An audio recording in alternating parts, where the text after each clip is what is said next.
आप देख रहे हैं आवाज समाचार बुलेटिन की शुरुआत करेंगे ओमिक्रॉन से जुड़ी हुई अपडेट्स के साथ। कोरोना का ओमिक्रॉन वेरिएंट धीरे धीरे दुनिया की चिंता बढ़ा रहा है। दुनिया का कोई भी देश इसे हल्के में लेना नहीं चाहता है।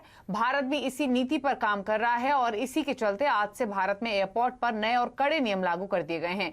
इस बीच अब तक भारत में ओमिक्रॉन का कोई मामला सामने नहीं आया है, लेकिन देश में कोरोना केस बढ़ने शुरू हो गए हैं। एहतियात के तौर पर भारत में बूस्टर डोज पर भी जल्द ही कोई पॉलिसी आ सकती है। इन सभी खबरों का अपडेट लेते हैं हमारे संवाददाता दीपाली नंदा से। दीपाली, बताइए पहले तो इनफैक्ट यही डिटेल्स दीजिए कि जो नए केसेस आ रहे हैं कोरोना के, क्या वो एक बार फिर से बढ़ना शुरू हुए हैं, क्या हालात हैं मौजूदा, और क्या जो नया वेरिएंट जिस पर बातचीत हो भी रही है उससे जुड़ा हुआ कोई केस सामने आया है क्या? देखिए, कोविड के नए वेरिएंट ओमिक्रॉन का खतरा देश पर लगातार मंडरा रहा है। हालांकि केंद्र सरकार ये साफ कर चुकी है कि देश में अभी तक कोई भी कंफर्म इस वेरिएंट का पॉजिटिव केस नहीं है, लेकिन कई सारे ऐसे राज्य हैं जहां पर सस्पेक्टेड केस पाए गए हैं। खासतौर पर कर्नाटक, महाराष्ट्र, चंडीगढ़ और पश्चिम बंगाल में कुछ यात्री ऐसे हैं जो दक्षिण अफ्रीका से वापस लौटे हैं और वो कोविड पॉजिटिव पाए गए हैं। हालांकि क्या ये जो कोविड पॉजिटिव में जो वेरिएंट है वो ओमिक्रॉन है या नहीं, इसके लिए उनके सैंपल्स की जीनोम सीक्वेंसिंग की जा रही है। वहीं अगर कोविड के अपडेट के बारे में बात करें तो एक बार फिर से थोड़ी बढ़त दिखाई दी है। नए मामलों की संख्या में 8,000 से ज़्यादा नए मरीज देश भर में मिले हैं। 267 लोगों की जान कोविड की वजह से सिर्फ एक दिन में गई है। राहत इस बात को लेकर है कि 10,000 से ज़्यादा लोग ऐसे हैं जिन्होंने बीते एक दिन में कोविड को मात दी है। इसके अलावा दीपाली, एयर ट्रैवल को लेकर भी बहुत सारी अपडेट सामने आ रही हैं। क्या अपडेट है इंटरनेशनल ट्रैवल को लेकर? ओवरऑल क्या अपडेट है? देखिए, जहाँ तक कमर्शियल इंटरनेशनल फ़्लाइट रिज्यूम करने की बात है तो पहले ये फैसला लिया गया था कि 15 दिसंबर से सभी इंटरनेशनल फ़्लाइट्स को रिज्यूम किया जाएगा, लेकिन अब सरकार ने इस तारीख को टाल दिया है।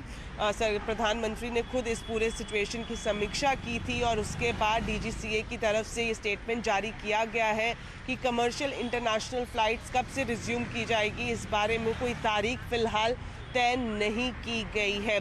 इसी बीच ओमिक्रॉन के खतरे को देखते हुए सभी एयरपोर्ट्स पर नए नियम भी लागू किए गए हैं। स्वास्थ्य मंत्रालय की तरफ से पूरा प्रोटोकॉल बनाया गया था जिसके तहत जो भी लोग हाई रिस्क कैटेगरी के देशों से आ रहे हैं, जिसमें साउथ अफ्रीका, हांगकांग, बोत्सवाना और इजराइल जैसे नाम शामिल हैं, ऐसे लोगों का आरटी-पीसीआर एयरपोर्ट पर किया जाएगा और साथ ही साथ इंस्टीट्यूशनल क्वारंटीन को मैंडेटरी किया है।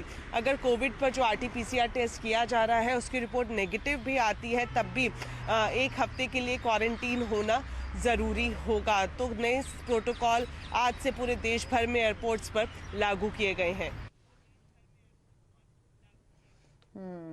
इस बीच एक और इम्पोर्टेंट खबर ये भी आ रही है कि जैसे जैसे चिंताएं बढ़ रही हैं कोरोना के इस नए वेरिएंट को लेकर, शायद कोई बूस्टर डोज भी लगाई जाए, उसको लेकर भी सरकार की प्लानिंग है। इससे जुड़ी भी क्या डिटेल्स हैं आपके पास दीपाली? देखिए, ओमिक्रॉन के खतरे के बीच अब सरकार बूस्टर डोज देने पर तेजी से विचार कर रही है। सूत्रों से हमें ये जानकारी मिल रही है जो टेक्निकल ग्रुप है इम्यूनाइजेशन का, वो अगले 2 से 3 हफ्ते में बाकायदा एक पॉलिसी लॉन्च कर सकता है और सोर्सेज हमें बता रहे हैं बूस्टर डोज के लिए जो प्राथमिकता है वो सीनियर सिटीजन और हेल्थ केयर वर्कर्स के साथ साथ फ्रंटलाइन वर्कर्स को दी जाएगी और इन कैटेगरी में भी खास तौर पर वो लोग जिन्हें पूरी तरह से वैक्सीनेट हुए 6 महीने से ज़्यादा का वक्त बीत चुका है। तो बूस्टर डोज के लिए पॉलिसी जल्द ही हम आते हुए देखेंगे अगले 2 से 3 हफ्ते में। सोर्सेज हमें बता रहे हैं कि इसको इम्प्लीमेंट करने के लिए 94 से 95 करोड़ वैक्सीन की डोजेस चाहिए होंगी।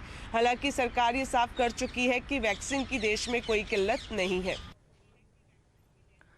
शुक्रिया आपका दीपाली तमाम डिटेल्स बताने के लिए। तो ये है हर तरीके का अपडेट कोरोना के इस नए वेरिएंट और इसके मद्देनजर क्या बदलाव आपके आसपास हो रहा है।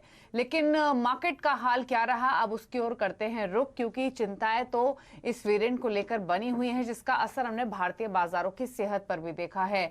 आज का जो सेशन था वो इंटरेस्टिंग सेशन था। कल हमने जो डांस मार्केट में देखा था उसके उलट आज थोड़ी सी स्टेबिलिटी दिखी, क्योंकि आज एक तेजी जो बनी उसको मोर और लेस मार्केट होल्ड करने में कामयाब रहा। सेंसेक्स निफ्टी 1% चढ़े आज, बैंक निफ्टी 2% की तेजी दिखाई।